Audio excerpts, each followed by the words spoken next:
O senhor já ouviu falar em labirintite? Não. É aquela tontura, né?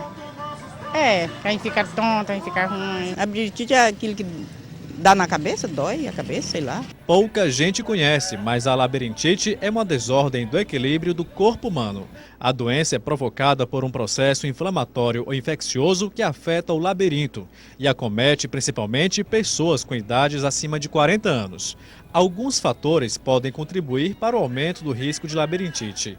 Entre eles, consumo de álcool, fadiga, histórico de alergias, doença viral recente, infecção respiratória, cigarro, estresse e a ingestão de certos medicamentos. Os especialistas recomendam que as pessoas que sofrem de labirintite devam evitar algumas atividades, como dirigir o carro ou simplesmente subir escadas. É quando podem acontecer tontura e desequilíbrio e, como consequência, um acidente.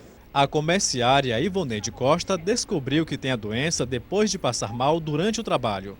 Imediatamente, ela procurou ajuda médica. Eu estava em crise já. Quando eu me abaixava, olhava para o lado, dava aquela tontura, certo? Aí eu procurei o médico, ele me falou que realmente eu já estava em crise de labirintite, que eu poderia procurar outro médico para fazer um tratamento. Eu me preocupei porque uma das causas que eu perguntei para ele falou que uma das causas era colesterol alto. Então, como eu estava em crise, deveria ser pelo meu colesterol alto. O consumo de alguns alimentos pode piorar as crises de labirintite e algumas medidas devem ser tomadas quando os sintomas iniciarem. É o que você fica sabendo agora na entrevista especial do Quadro Saúde. Que é com o Dr. Paulo Rogério, um dos melhores otorrinolaringologistas aqui do Piauí. Dr. Paulo, bom dia. Bom dia. Obrigada por ter vindo aqui ao Notícias da Manhã conversar com a gente. E aí eu já começo com uma dúvida que ficou aí na entrevista da nossa personagem.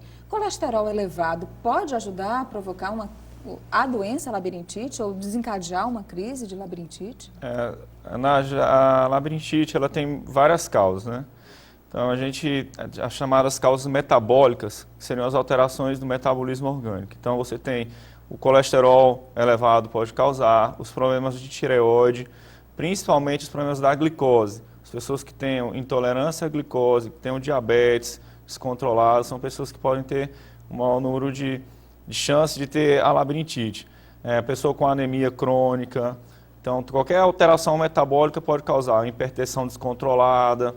Agora, é mais comum nessa faixa etária realmente depois dos 40 anos? E por quê, doutor? É uma doença da terceira idade porque você tem os problemas de circulação, né? Os problemas circulatórios, até um slide mostrou ali a artéria vertebral, né, na parte cervical. Então, você tem as placas de gordura nessas artérias, dificultando a circulação cerebral. E a circulação do ouvido interno, do labirinto, ela é feita por uma artéria chamada artéria labiríntica, que vem da base do crânio, né, da base do cérebro. Então, ela é por isso que é mais no idoso, mas não só no idoso. Foi até uma coisa que eu vi, queria chamar a atenção ali, porque a gente tem crianças de 4, 5 anos com problemas de labirintopatia e que são de diagnóstico muito difícil. Pois é, eu né? ia perguntar para o senhor exatamente sobre o diagnóstico. Existe um exame, então, que comprova que a doença existe para iniciar um tratamento adequado? Sim. Tudo como em medicina você fala, a história clínica do paciente, o exame físico e os exames complementares. Sem dúvida que a história clínica e o exame físico são os mais importantes, mas existem exames complementares que diagnosticam a labirintopatia, mostrando se você tem um labirinto lesionado de um lado, dos dois lados, ou se é uma doença irritativa ou deficitária. Agora tem uma manifestação aqui, por exemplo, a gente fala sobre a labirintite em crianças, um telespectador diz que desde os 15 anos de idade tem labirintite a partir de uma infecção que ele teve no ouvido, quer dizer, uma infecção no ouvido. Pode, então, desencadear uma labirintite ou é só uma coincidência? Até o nome labirintite é um termo de como se fosse uma infecção no labirinto, que é até um termo, se você pegar na etimologia da palavra, é errado para diagnosticar, designar todas as labirintopatias, que seria o nome correto. Labirintite é uma infecção do labirinto. Você pode ter de uma otite média aguda, você infectar o ouvido médio, aí sim uma labirintite infecciosa clássica, e você tem uma labirintopatia por conta disso. Como o uso de remédios que falaram ali na reportagem, os aminoglicosídeos, que são uma classe de antibióticos, que são muito utilizados para vários tipos de infecções, mas que são altamente ototóxicos. Então você toma esse aminoglicosídeo para tratar uma infecção urinária, e isso fica no seu labirinto até por 30 anos. E ele vai destruindo essas células ciliadas, que são células altamente especializadas que a gente tem no ouvido interno, e isso vai causar uma labirintopatia. Nossa, que coisa complicada, doutor Paulo. Agora, o tratamento é eficaz, dá para conseguir bons resultados e a pessoa realmente começa com a tontura? A tontura é o sinal de alerta? É o sinal de alerta, né? É o sinal patognomônico, você tem a tontura associada a zumbidos, sensação de plenitude auricular, às vezes perda auditiva. Esses são os sintomas clássicos. O tratamento hoje, a gente sempre fala que o tratamento ele é um desafio, ele não é uma certeza de remissão completa dos sintomas, mas hoje a gente associa o tratamento medicamentoso à dieta, que é fundamental. Então você viu ali café, bebidas alcoólicas, as pessoas que não fazem exercícios físicos têm que fazer exercício físico, né? Evitar a ingestão de açúcares, principalmente, se alimentar a cada 3 horas. Então, essa parte dietética é fundamental. E, além disso, a gente tem o tratamento de reabilitação vestibular, que é feito principalmente com as fonoaudiólogas, que é de fundamental importância para reabilitar o paciente. Então, o tratamento hoje ele tem essas 3 vertentes, é um tripé do tratamento. É o tratamento medicamentoso, dietético e de reabilitação vestibular. A Regina ela quer saber se fatores externos influenciam no aparecimento da labirintite, como, por exemplo, o estresse. Eu sempre digo que o labirinto ele é altamente emocional. E hoje, sem dúvida, que uma das principais causas de labirintopatia são os distúrbios emocionais. O estresse, síndrome do pânico, depressão. E esses casos são os casos mais difíceis de tratar. Por quê? Se eu, otorrino, quiser tratar esse paciente só, eu não vou conseguir. Nessa hora eu tenho que pedir ajuda ao psiquiatra. Até a gente fala aqui em tom de brincadeira, o psiquiatra não é só quem está doido.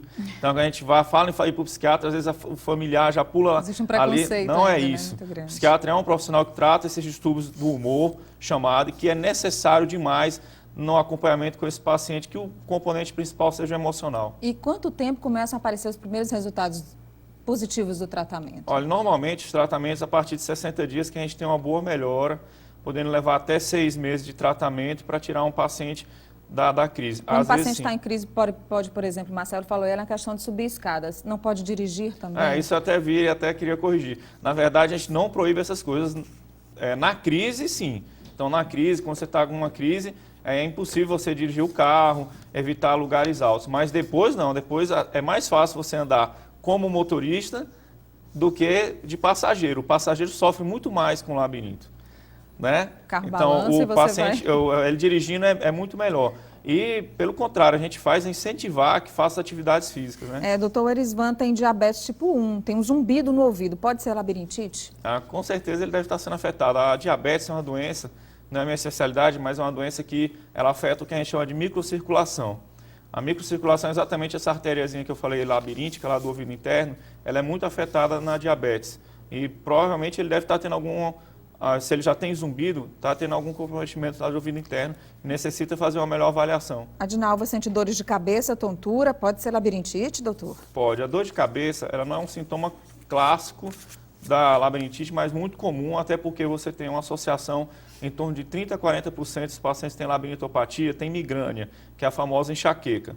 Né? Então, em 30% a 40% dos casos, você tem a associação dos dois. E aí, na crise, o paciente cursa com muita dor de cabeça também.